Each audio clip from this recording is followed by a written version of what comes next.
Hello, and thank you for launching this presentation entitled Turning the Tables on Shakespeare's Sonnets Part 3. My name is Eric Luskow, and today is February 26th, 2026.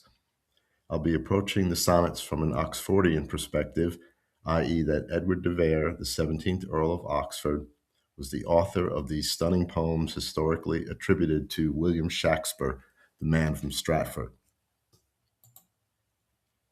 If you're not familiar with the Shakespeare authorship question and the Oxfordian theory, please visit the Shakespeare Oxford Fellowship website, shakespeareoxfordfellowship.org, for an overview. Also, if you haven't watched my YouTube videos, Turning the Tables on Shakespeare's Sonnets Part 1 and Part 2, I recommend you watch those first. Additionally, I strongly recommend you watch the late Alexander Waugh's videos, The Incalculable Genius of John Dee and Edward de Vere, Saint or Sinner.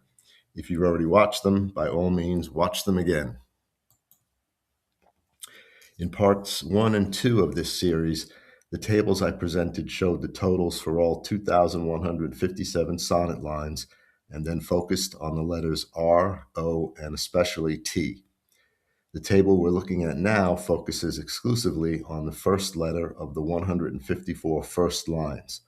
My apologies, this screenshot is a bit busy, but we'll zoom in subsequent slides. The main takeaway here is to review my methodology. The color-coded columns to the left show the full sonnet first line and the sonnet number. Columns H and I show the letter and the total number of sonnets that begin with that letter. So for letter A, there are 10 sonnets. For B, there are 7.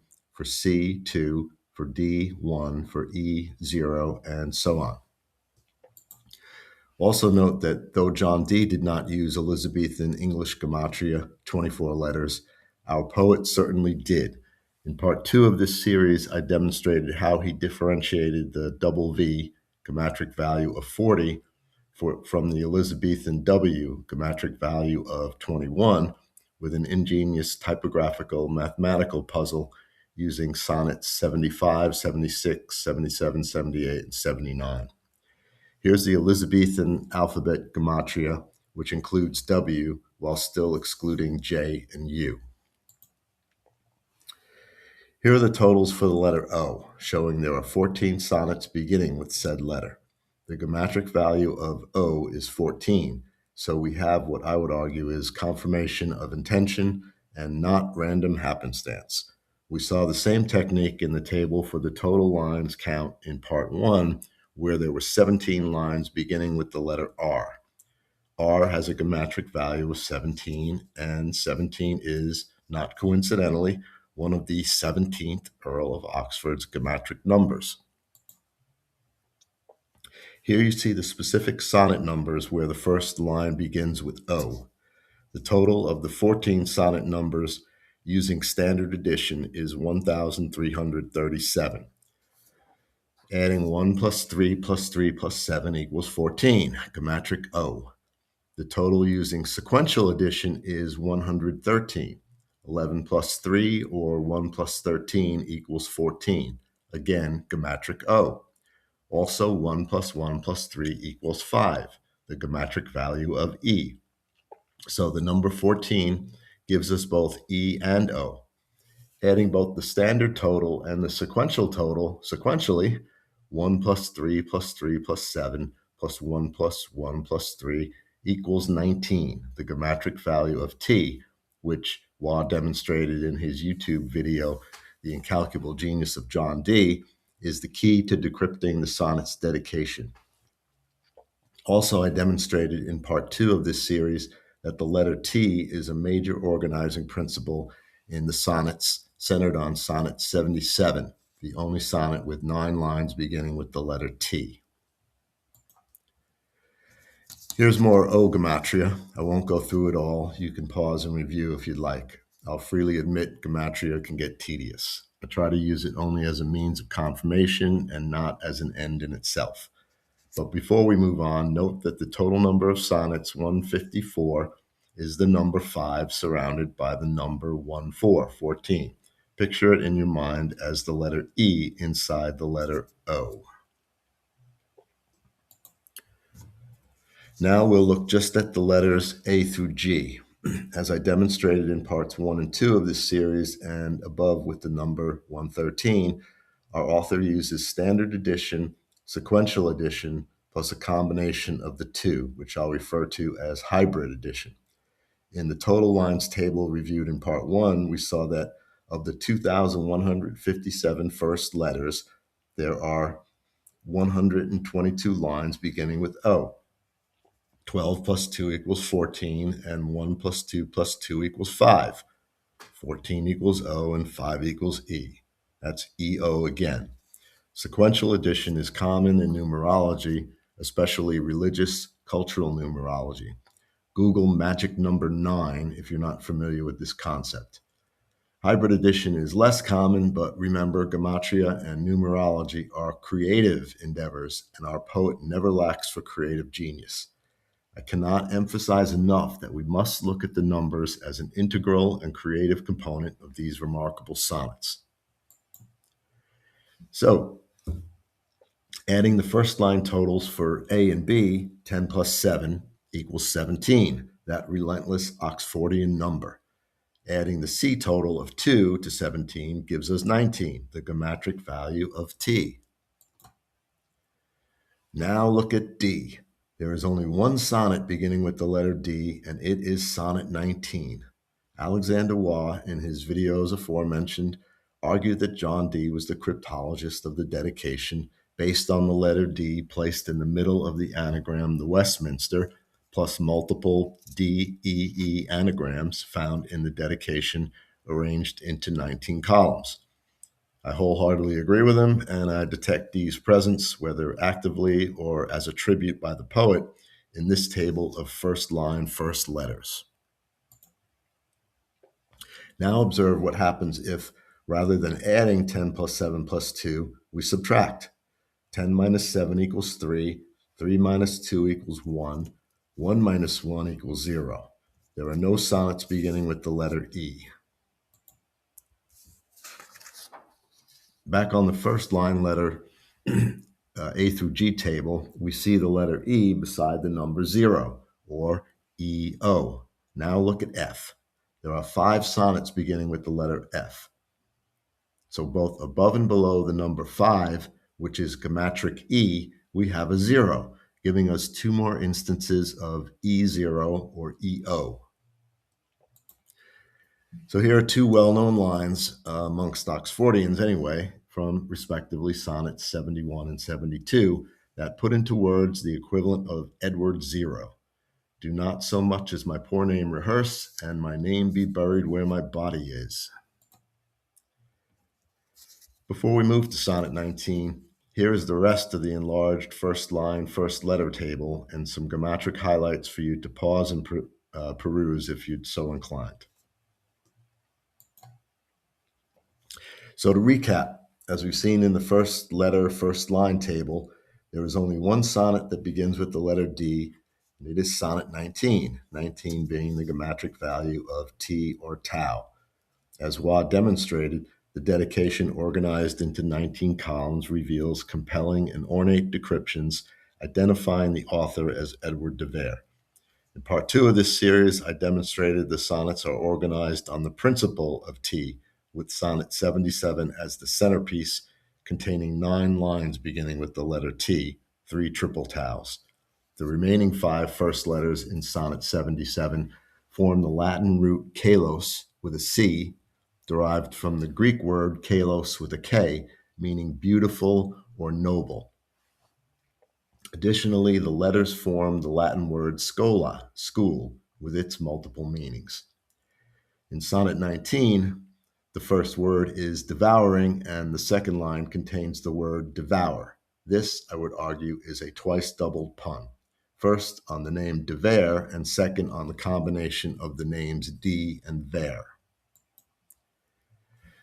Additionally, there are 3 capital T's, which I've circled, giving us a triple tau. The hidden T, hiding in plain sight, is, of course, the sonnet number 19, the geometric value of T. Oxford also has some creative geometric fun with the number of T's in several lines.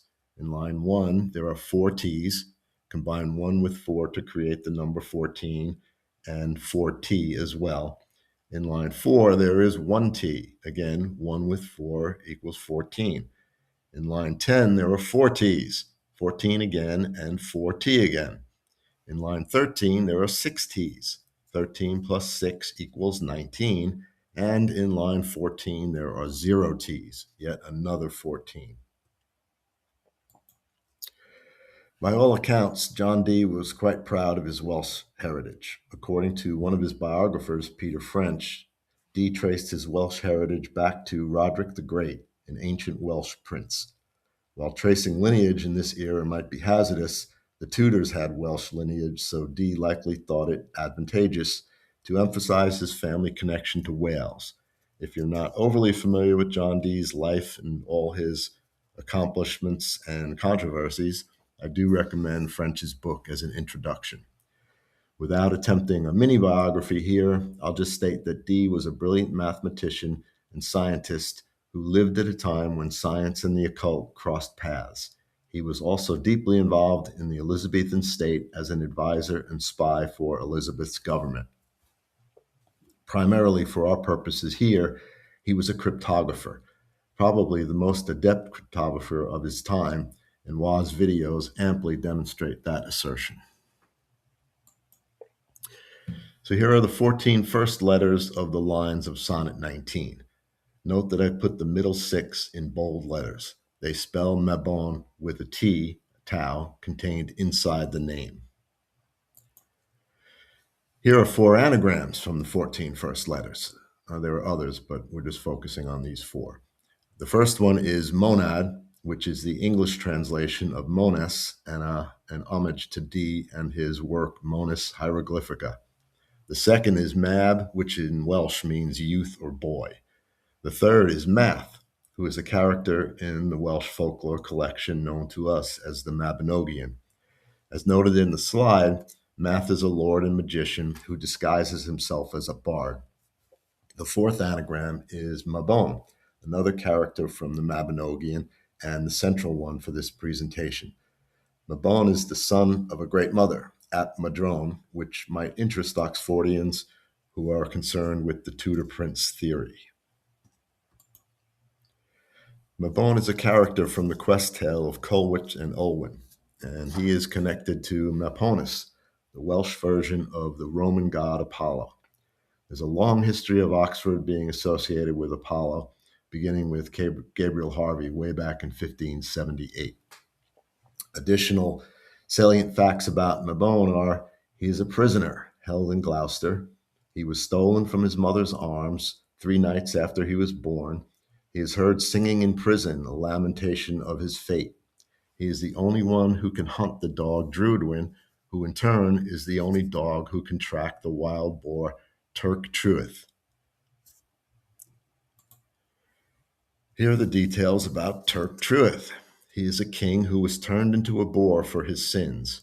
He is hunted for the tools he possesses between his ears, comb, razor, shears, and for our allegorical authorship purposes, I humbly submit his brain is also between his ears.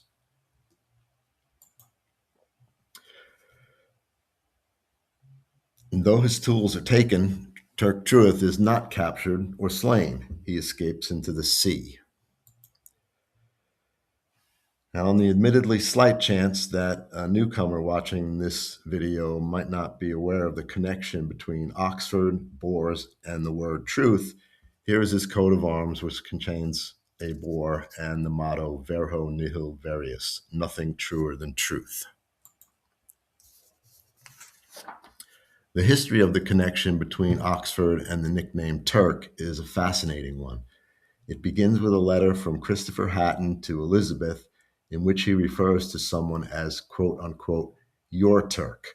As Robert Brazil points out in the article cited on screen, no primary source exists in which Elizabeth refers to Oxford as, quote unquote, her Turk. The next allusion is from Joseph Hall, cited by Carolyn Morris, as noted in the slide, in which Hall describes a courtier, presumably Oxford, based on numerous, though necessarily veiled allusions, thusly, quote unquote, like as the Turk. Next up is Honest Ben Jonson, who helpfully tightens the noose a bit in Every Man Out of His Humor by sending Puntivarlo, i.e., Oxford, and his dog to quote unquote the Turk's court. So, to my knowledge, the first time Oxford was explicitly connected to Welsh folklore as Turk Truth was in 1947, and thankfully reprinted by Altraki Whittemore in 2009, as shown in the slide. I humbly submit here that Sonnet 19 connects our poet, Edward de Vere, to the Magus John Dee, the Welsh folklore character Mabon ap Madrone, and by extension the dog Druidwin, and finally the sinful king turned wild boar Turk Truth. This slide shows the gematria of Sonnet 19 and the sums amounting to 14 and 19. I won't belabor the point, but you may pause and review if desired. So to conclude, I hope I've been able to convince you in this video and in parts 1 and 2 of this series that the sonnets contain tables formed of letters and numbers, which are an intrinsic creative component of this matchless poetry. Sonnet 19 has unmistakable allusions to John Dee, Welsh folklore, especially the character Mabon ap Madrone, and the wild boar Turk Truth. This sinful king turned wild boar, a victim of theft, disappears into the sea, never to be seen again. Disappearing is the poet's stated desire for himself in the sonnets, yet he left us the tools to patiently retrieve him from an oblivion akin to the one suffered by Turk Truth. Thank you sincerely for watching this video. I have a fourth video turning the tables, as well as a fourth Addison and Steele new video planned over the next few months. So please like and subscribe if you found this video enjoyable and informative. Thanks again for watching.